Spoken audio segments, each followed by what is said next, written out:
Hi, folks. This is Tommy Fry for Cardano4Seniors, and this is show number 3 of our weekly series of senior educational videos about DeFi, cryptocurrency, and Cardano. And every week we're trying to go through different topics to bring seniors up to speed about risk management and how to safely enter the world of cryptocurrencies and DeFi. But in my opinion, in the Cardano4Seniors group opinion, we need to set a basis, a foundation, so to speak, of what exactly is blockchain, cryptocurrency, and DeFi. Understand the basis of it before you get involved. So the last couple of weeks, we've done an introduction to what blockchain is, what cryptocurrency, DeFi, and we've gone over some simple things. This week, I'm going to escalate it a little bit, and we're going to go discuss what a layer 1 blockchain is, such as Bitcoin and Ethereum and Cardano and Polkadot and things like that. We're going to discuss a little bit more about blockchain, and then we're going to get into a little depth into Ethereum and its founders. What is a layer 1 blockchain? And to understand that, everybody, I think, understands or has heard of Visa. Visa and MasterCard, they're the little cards you carry in your wallet.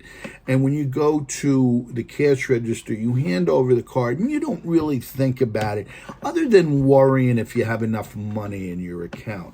But what you might want to know is that Visa can do 24,000 transactions per second, called TPS. So when you and 23,999 other people present your card at the exact same time, they can do all of those transactions. Now, they're not a blockchain, but they are somewhere on the internet doing those transactions. Blockchain, as we described last week, is just like that big old green ledger you used to see in the stores where they would write down that Mrs. Fry purchased 2 pounds of hamburger meat for $1.29, and maybe she didn't have the money, she had a credit, and on the other side would be the credit side. Mrs. Fry owed, whatever it was. That is what the blockchain is. It's a payment system, of double ledger system, so you can't double spend it. It's enclosed in blocks that are pulled along the chain. Blockchain. Layer 1 is the basis, the foundation, the cellar, so to speak, of your home. The issue, though, is blockchain, Ethereum, and Bitcoin currently, and it may have changed since I've done some of my reading, but they can only do about 5 to 30 transactions per second compared to Visa's 24,000. So that poses a bit of an issue.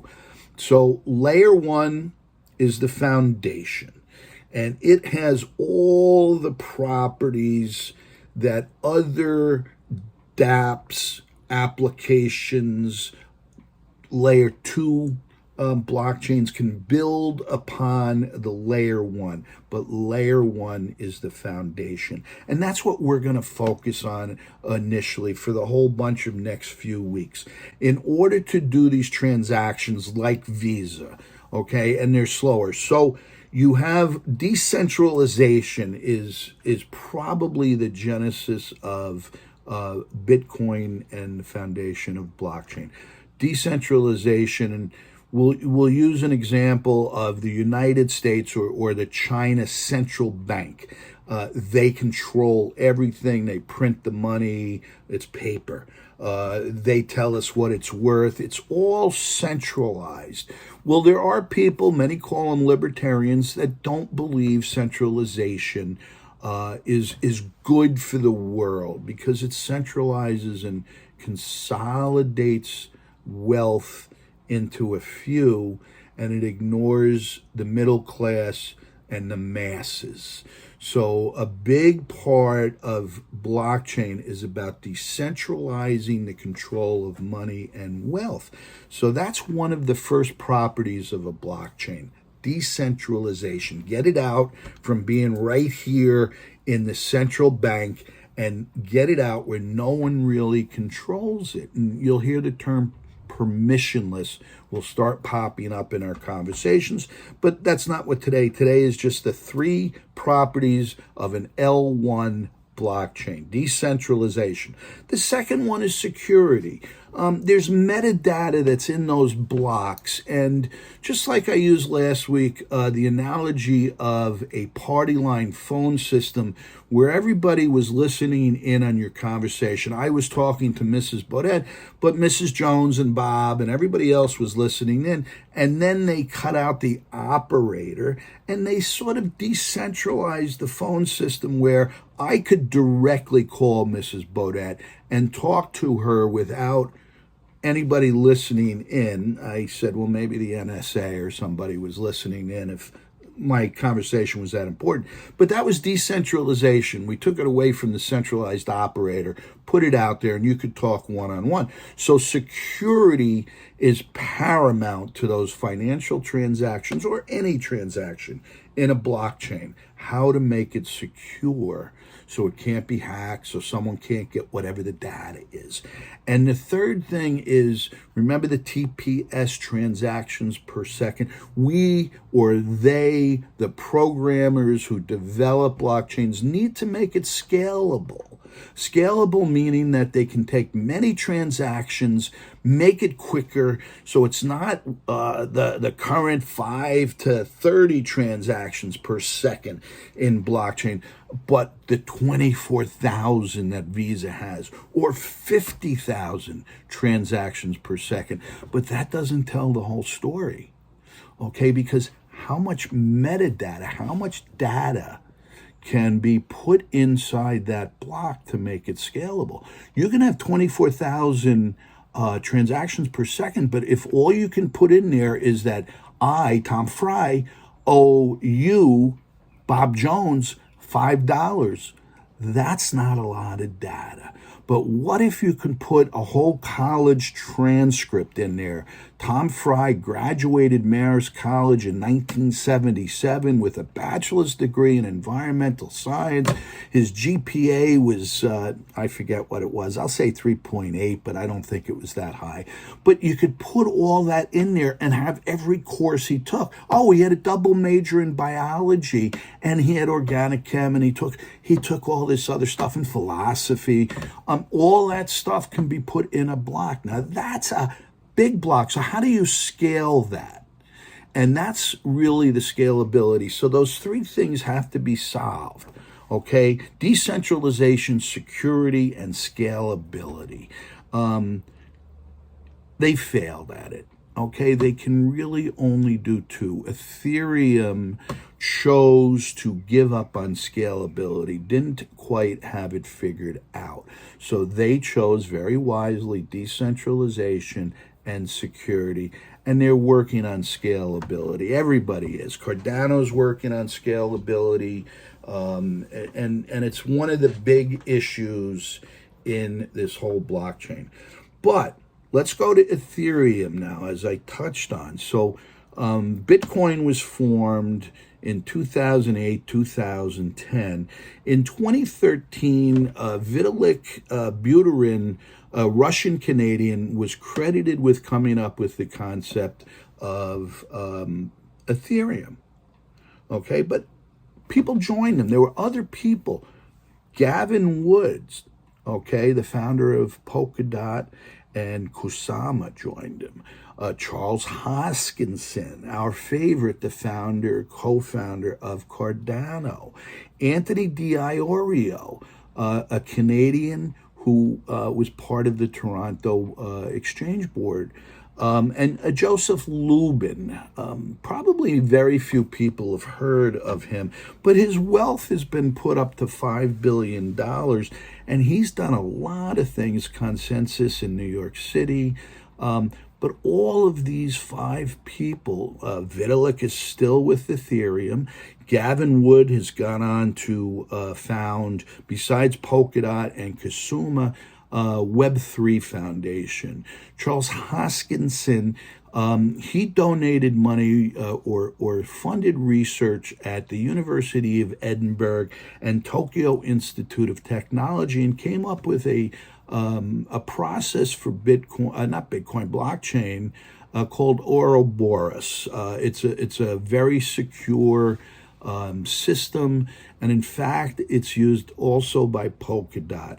And then Anthony Diorio and Joseph. You have to understand the people behind the project of Ethereum. It's a great project. It's a proof of work, but it's trying to go to proof of stake. Now, proof of stake and proof of work, 2 different philosophies. Proof of work is where you have computers eating up a lot of energy that are solving mathematical problems and when they solve it, they get a coin. It's called, for lack of term, in the case of Bitcoin, it's a Bitcoin. In Ethereum, it's called ETH. And the math, when it's solved by these computers, gives the coin to the miner. Cardano, formed in 2014 by Charles Hoskinson and Jeremy Wood, went to what's called a proof of stake system.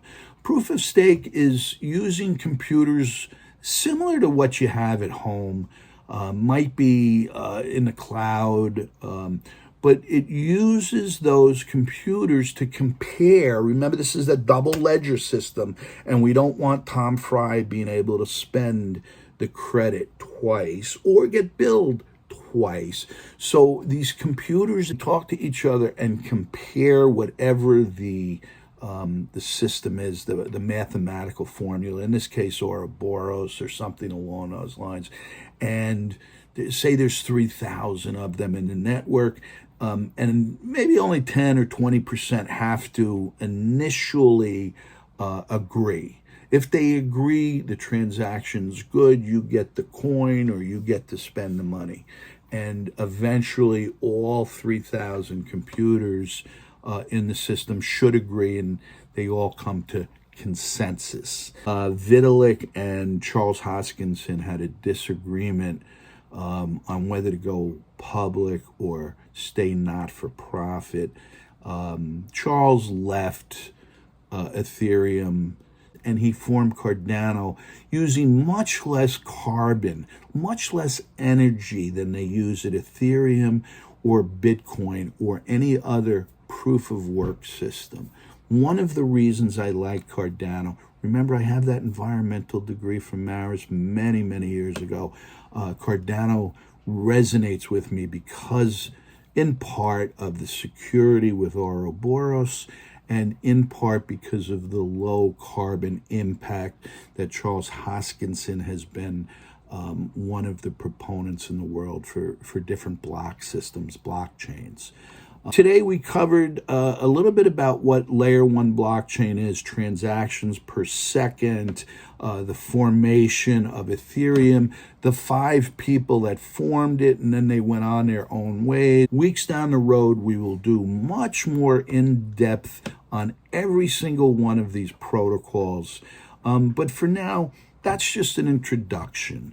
I appreciate you listening. If you could, look at the QR code down below somewhere. Take your camera, take a picture. Visit our other social media. Support Cardano4Seniors. Follow us here. Subscribe. Tell your friends about us. And help us educate seniors globally. That's what we're about. That's what this whole project is about, educating seniors in risk management, about DeFi, cryptocurrencies, and Cardano. For Cardano4Seniors, this is Tommy Fry saying be healthy, have a good day, and stay safe.